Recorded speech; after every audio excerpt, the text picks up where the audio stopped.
हाँ जी दोस्तों, हमारी अगली टीम है टीम पाकिस्तान, जिसके बारे में हमेशा कोई ना कोई खबर मार्केट में चलती रहती है। कुछ ना कुछ मार्केट में इन रहता है।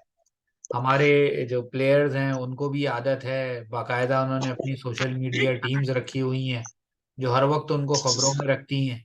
अच्छा बुरा कुछ भी हो, बस हर वक्त खबरों में रहने का फन इन लोगों से कोई सीखे, इनसे सीखे, जिस तरह वो चटर बोलता है। इन- तो अच्छा।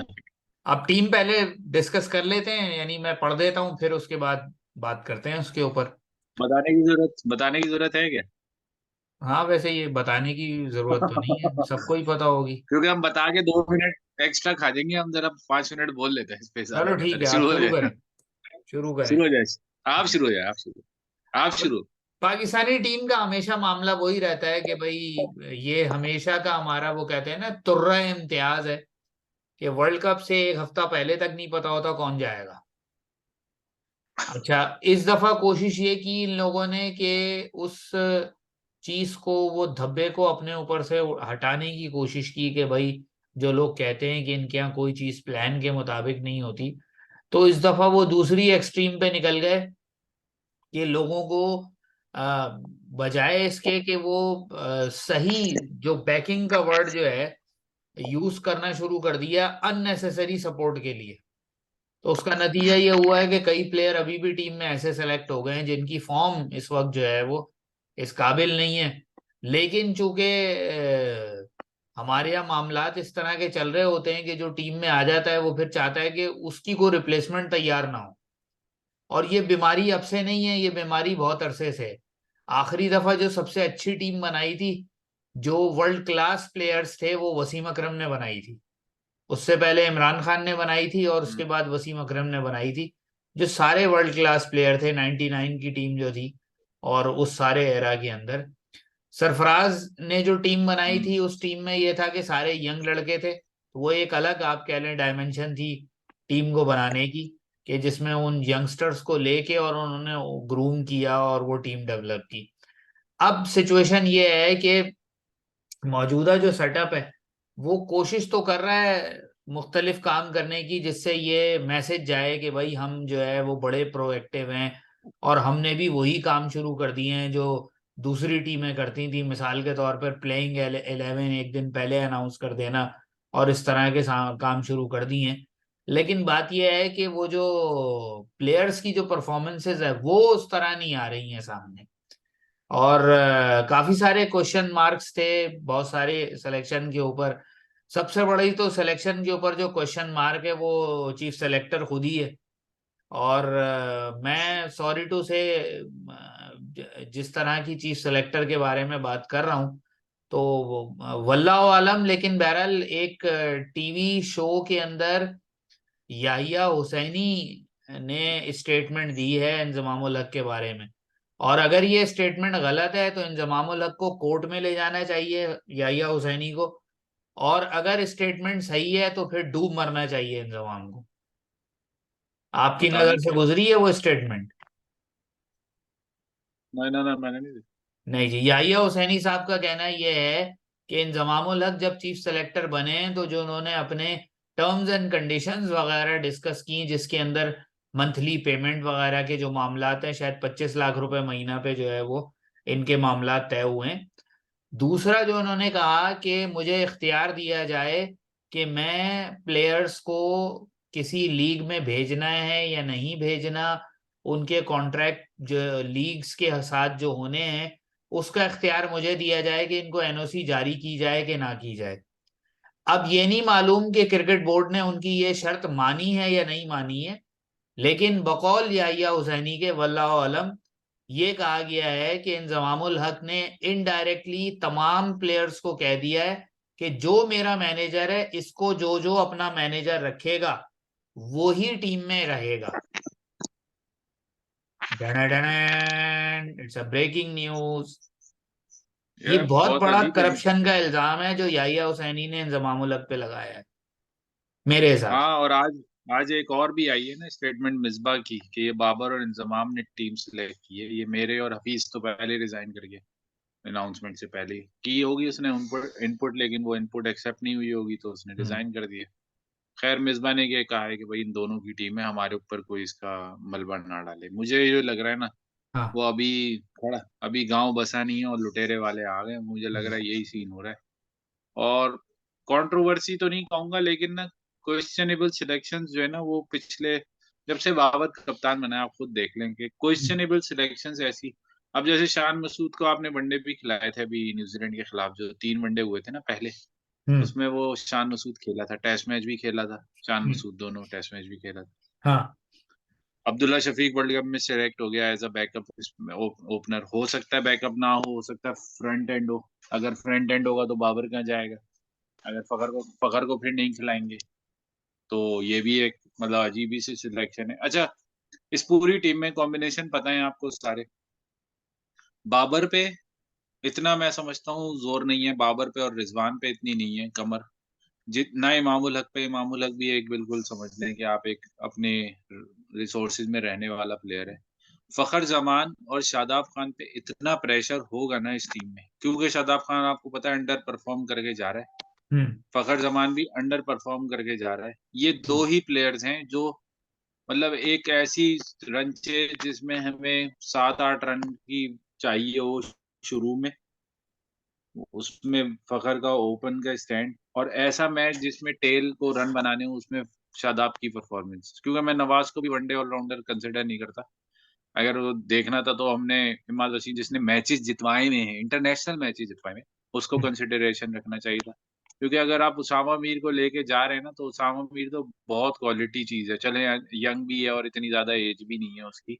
जाहिद महमूद और इस तरह से जैसे अपना दोस्त उस्मान कादिर पहले खिलाते रहे, तो राइट उस आर्म फुल टॉस इतनी बॉलर बीच था में ना। इतनी हाँ इतनी बीच में इतनी सारी सवालात, इतने सारी चीजें। चले मैं मानता हूँ कि हम दूसरी टीम्स को कॉपी नहीं कर सकते, हम इंग्लैंड को कॉपी नहीं कर सकते, हम इंडिया को कॉपी नहीं कर सकते, तो क्या हम इतने गए गुजरे हैं कि हम ऐसे बैट्समैन नहीं ला सकते? जो आपने अभी कल जो हमने लास्ट वीडियो बनाई थी उसमें आपने यही बताया ना कि अब वो जो होते हैं ना कि एक साइड के टुल्लड़ टाइप के प्लेयर, जो मतलब जिनके पास बैटिंग टेक्निक ना हो और वो बस रन बनाने, वो अब बहुत अरसा हो गया, वो अब क्रिकेट से खत्म हो चुके हैं आहिस्ता आहिस्ता। कि वो हम्म। जो एक पिंच हिटर का रोल होता था या एक ऐसा रोल के आया 7 बॉलों में 10 रन बनाए, वो सब खत्म हो गए। जैसे बूम बूम थे, एक छक्का मारा मैच हाथ में आ गया लोग कहते थे। तो इस तरह से बहुत सारे चीजें अब क्रिकेट से निकलती जा रही हैं। निकलती जा रही हैं? क्योंकि इतनी क्रिकेट हो रही है, इतनी क्रिकेट हो रही है, एक दफा आपकी कोई सामने आ गई ना गलती, तो इंटरनेशनल क्रिकेट से आपको जान ही नहीं छूटेगी कि आप पीछे कहीं बैकडोर पे जाके कोई ऐसा कोई प्रिपरेशन कर लो या अपनी कोई बैक टू ड्राइंग बोर्ड वाली चीज कर लो। इतना मौका आपको मिलेगा ही नहीं, पहली बात। सही है, और अगर मिल भी जाता है ना, तो वो आपको काउंटी सर्किट में मिलेगा या किसी लीग में मिलेगा उसमें। अभी मैं देख रहा था, क्योंकि अभी अभी सीपीएल खत्म हुई है, तो मैं अभी देख रहा था कि उस बच्चे ने, साइमस अयूब ने 478 रन बना दिए। हम्म। अभी एक लीग में 478 रन बना दिए उसने, तो अगर वो वर्ल्ड कप खेलता तो पता नहीं कितने रन ही बना देता। तो मतलब आप दूसरी टीमें डायनेमिक हो रही हैं, क्योंकि 2021 तक का वर्ल्ड कप था T20 का, जिसमें विकेटें ऐसी थी कि आप इतने से रन 200-250 रन नहीं बना सकते थे। 2022 का जो T20 वर्ल्ड कप था उसमें अच्छे खासे रन बने। फ्लैट विकेट हो जाती हैं, आपको पता है ऑस्ट्रेलिया की बाउंस होता है लेकिन फ्लैट विकेट होती हैं। अगर इस वर्ल्ड कप की बात करें इंडिया की, तो फ्लैट भी होंगी, ड्यू की कंडीशन रात में जो होगी वो भी होगी, ग्राउंड भी इतने बड़े नहीं है कि आप उस पे हल्की सी हिट मार के, आपने देखा ही है मार्क चैपमैन ने जो विनिंग शॉट मारा था हसन अली को फ्लैट विकेट पे, उसके एक हैंडल हाथ से छूट गया और गेंद छक्के के बाहर, मिड ऑन के बाहर पड़ी हुई थी। एक हैंडल छूट गया। मार्क चैपमैन इतना मजबूत प्लेयर नहीं है, लेकिन आप देख रहे हैं कि क्या कंडीशन आपको पता है कितना फर्क पड़ता है उस चीज का। खैर पाकिस्तान ने सरप्राइज सिलेक्शन की, हसन अली बिल्कुल आउट ऑफ मतलब आउट ऑफ द ब्लू कहते हैं कि आ गए। बहुत असल में प्रेशर होगा मैं तो शाहीन अफरीदी पे। पाकिस्तान की जो सिलेक्शन है ना, उसको ये कहूंगा कि इसमें हमेशा दोहरा मयार रहा है। अपने पसंद के लोगों के लिए क्राइटेरिया कुछ और जो हाँ। पसंद नहीं है उनके लिए क्राइटेरिया कुछ और। इमाद वसीम असल में के हम लिए ये कहा गया। जिस दिन टीम अनाउंस हुई थी ना, हमें उस दिन इंजमाम की वो जो जहालत थी ना उसके बारे में बताना चाहिए था कि वो डोमेस्टिक की परफॉर्मेंस को सरफराज पे नहीं रख रहा, हम्म। डोमेस्टिक में आमिर को ला रहा है, हम्म। और इंटरनेशनल की परफॉर्मेंस पे इमाद वसीम को लेकर आ रहा है, और इस तरह पता नहीं क्या उसने चूड़ा पचूड़ा बनाया कि हाँ, वही मेरा तो दिल ही बकवास नहीं चाह रहा बातें था जो कि उसने की हैं, मैं वही मैं। दोहरा रहा हूँ कि इमाद वसीम के बारे में उसने कहा कि जी वो काफी अरसे से वनडे नहीं खेला, हम्म। और हसन अली को लंका प्रीमियर लीग की परफॉर्मेंस पे ले आया। हाँ, यही जबकि थी। हसन अली ने जो पाकिस्तान का लास्ट टूर्नामेंट हुआ था उसमें हसन अली 40वें नंबर पे था, अल्लाह अकबर। और चौथे नंबर चलो, पे शाहनवाज दहानी था, 5वें नंबर पे आमिर जमाल था, और हसन हो अली जाती है 40वें नंबर पे था। तो Lanka even premier league Faheem.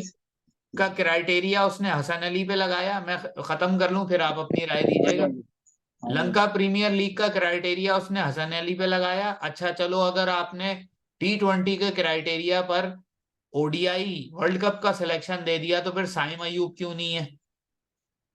आपके ओपनर तो रन ही नहीं बना रहे, तो वो हम्म। बच्चा रन बना रहा है तो उसको जो है, और मजे की बात ये है, अब तक उसने एक भी मैच एज ए ओपनर, मेरा ख्याल है शायद एक दो ही मैच खेला है T20 में, वरना तो उसको नंबर 3 4 पे खिलाते रहेंगे। वो अफगानिस्तान के खिलाफ नहीं खिला दिया था, वो जो सारी टीम नहीं खिला दी थी हाँ, तो अभी मार्च में। इसी तरह जो है वो सरफराज पे डोमेस्टिक का क्राइटेरिया अप्लाई नहीं हो रहा, ठीक है। और जो विकेट कीपर सेलेक्ट किया है आपने रिजर्व में, वो ओडीआई का प्लेयर ही नहीं है, उसकी ओडीआई की कोई हाँ, परफॉर्मेंस नहीं है, इवन वो भी डोमेस्टिक लेग ओडीआई साइड का की भी कोई टुल्ला। परफॉर्मेंस नहीं है। हाँ, वो भी लेग साइड का टुल्लड़ है, वो T20 में ही चल हाँ, पाएगा अगर नहीं, चलेगा। टुल्लर के अलावा जो है वो ग्रुप वाले जो मामलात हैं, जो पसंद नापसंद वाला हाँ। मामला है ना, क्योंकि अगर आपने, चलो ठीक है, सरफराज जहर लगता है, नहीं रखना उसको टीम में, निकालो, लात मार के बाहर करो, उसको दफा करो, क्यों चिपका हुआ है बिला वजह, पाकिस्तान पाकिस्तान करता रहता है बेवकूफ आदमी, तो आप जो है फिर हसीबुल्ला खान को ले आए, जो आपके पास इस वक्त डोमेस्टिक में सबसे अच्छा ओडीआई का विकेट कीपर बैट्समैन है, हम्म। लेकिन उसका नहीं, कहीं ये नाम नहीं है। परफॉर्मेंस ये लोग नहीं देखते हैं ना, ये लोग असल में इन लोगों के पास। मैंने मैं तो कह रहा हूँ ना, 4 साल हो जाएंगे नवंबर में मैं इसको कप्तान बने हुए। आप कभी किसी दौरे में आप देखें, मैं इतनी मिसालें आपको गिनवाऊंगी, वीडियो का टाइम खत्म हो जाएगा। किसी टेस्ट मैच में 4 बैट्समैन के साथ चले जाना, पिछले साल श्रीलंका में आपको याद होगा, हम्म। 4 बैट्समैन लेके चले गए थे, यासिर शाह का कैरियर खत्म कर दिया, साजिद खान और नुमान अली पे इतना टाइम लगा दिया, जाहिर महमूद जिसको देना चाहिए था प्रॉपर चांस उसको दिया नहीं टेस्ट मैच में, नुमान अली और साजिद खान से ऑस्ट्रेलिया की टेस्ट सीरीज खेल ली। सही है भाई, इंग्लैंड के खिलाफ वो पिटा जाहिद महमूद, मैं मानता हूँ पहले टेस्ट में पिट गया था बहुत बुरी तरीके से, लेकिन आप कम से कम आप प्रॉपर 3 टेस्ट मैच का चांस तो दो उसको। हम्म। अब इंग्लैंड अगर टीम लेके आया था तो इंग्लैंड अवे सीरीज में सब प्लेयर्स को आजमा रहा था कि भाई जैसे T20 में उन्होंने सबको आजमाया, 7 के 7 प्लेयर उन्होंने जितने 17 प्लेयर लाए थे सबको आजमा लिया था उन्होंने, जबकि उसमें बटलर और ये 2 3 बड़े नाम शामिल नहीं थे शुरू के मैचेस में। आपको हम्म। याद होगा बटलर हाँ। अनफिट था, शुरू के 3 मैच नहीं खेला था। तो एक पैटर्न होता है ना यार, आप वर्ल्ड कप के ईयर में, अब आज बड़े लोग वही आपने जो शुरू में बताया कि भाई वो जो आ जाते हैं, वो जो पेड अकाउंट्स हैं उनके प्लेयर्स के, वो आ जाते हैं। अब वो 90 रन एक डोमेस्टिक उसमें एक वार्म अप मैच में 90 बना के रिटायर्ड हट हो गया, और अभी टीम जो है वो 2.2 ओवर पहले आउट हो गई। तो कोई इतना बड़ा कारनामा नहीं है, ये वो होता है, ये वो चीज होती है कि जैसे एशिया कप में अब नेपाल का मैच था, आप नहीं खेलते, आप किसी को कप्तान बना देते, हम्म। शादाब को या किसी को भी, आप बोलते यार बैठ रहा हूँ मैं थोड़ा सा ना बाहर से देखूंगा प्लेयर्स को, प्लेयर्स पे भी रहता है कि यार कप्तान बाहर बैठा है, प्रेशर है, परफॉर्म करो। चलो, नेपाल का मैच आप जीत जाते, आपको जरूरत नहीं थी बांग्लादेश का मैच जैसे था, उसमें आप मतलब आप चॉप एंड चेंज करते रहो, आप वही प्लेयर खिलाए जा रहे हो। नसीम शाह इस वक्त एसेट है हमारे लिए, चाहे वो जैसे भी लेकर आए, एसेट है, वो बेहतर बॉलर है हारिस रऊफ से। हाँ। मैं क्योंकि हारिस हारिस रऊफ ने आज भी 9 ओवर में 93 रन खाए, और बहुत ज्यादा जज्बे से बॉलिंग, मतलब बहुत जोश से बॉलिंग करता है। हारिस बहुत पिटेगा अगर वहां पे इसी तरह बेवकूफों की तरह बॉलिंग करता रहा ना, तेज बहुत मारेंगे इसको, क्योंकि इसके पास ना बस आप एक दफा विकेट फ्लैट हो गए, आपके पास चांस नहीं है, बॉल मूव नहीं हो रही, वहीं पे आपके लिए प्रॉब्लम। खैर पाकिस्तान के बैटिंग जो है वो तकरीबन मोर और लेस सेम ही है, दो ही मैंने बताया आपको फ्लैम है, अगर वो दोनों सही चल गए, बाबर को आपको पता है वो तो अपने रन बना लेगा जो बनाने होंगे, रिजवान भी अपने रन बना लेगा, क्योंकि विकेट बाउंस इतना नहीं होगा, फ्लैट विकेट होगी ज्यादातर, क्रॉस द बैट शॉट आराम से मार सकते हैं। अगर ये लोग 350 बनवा रहे हैं, 2 लगातार मैचों में 350 के करीब रन बन चुके हैं दोनों टीम पे। और वार्म अप से आप आइडिया कर सकते हैं कि किस तरह की विकेट्स आगे और होंगी। जैसे-जैसे टूर्नामेंट आगे जाएगा, हो सकता है स्लो हो जाएँ विकेटें, हो सकता है ड्राई बहुत हो जाएँ विकेटें, कुछ पता नहीं है अभी मुझे एग्ज़ैक्टली कि होगा क्या। लेकिन जिस तरह की हमारी रिज़र्व और बड़े ठंडे दिमाग से खेलने वाले लोग हैं, अगर 350 इसी तरह पड़ते रहे, तो हम्म। चेज़ कैसे होंगे? मुझे इसका बहुत डाउट लगता है, क्योंकि हम अच्छे चेज़र नहीं हैं नॉर्मली। हाँ, ये है कि कंडीशंस आपको या सामने वाले के पास इतनी स्किल ना हो कि वो ना, अगर आप नीदरलैंड के खिलाफ 350 बनवा रहे हैं, तो आप बना भी सकते हैं। लेकिन आप ऑस्ट्रेलिया के खिलाफ, इंडिया के खिलाफ 350 बनवा रहे हैं, इंग्लैंड के खिलाफ, तो बहुत मुश्किल हो जाएगा। पाकिस्तान बड़े मैचेज़ में पहली बैटिंग करके अगर रन बनाता है, तो भी उतना ही डर है जितना पहली बॉलिंग करके रन है। तो मुझे पाकिस्तान के चांसेस लग रहे हैं सेमीफाइनल के पेपर पे, क्योंकि हम्म। पाकिस्तान के पास ऐसे बैट्समैन हैं जो 30 से 35 ओवर खेल सकते हैं, लेकिन वो जो 15 ओवर होते हैं ना, जिसमें आपको 150 रन बनाने होते हैं, मैच को बिल्कुल कंप्लीटली किल करने के लिए, वो पाकिस्तान के पास नहीं है। वो मुझे थोड़ा मुश्किल लग रहा है, वहीं पे ही फँसेगा शायद। चाचा के बारे में क्या ख्याल है आपका?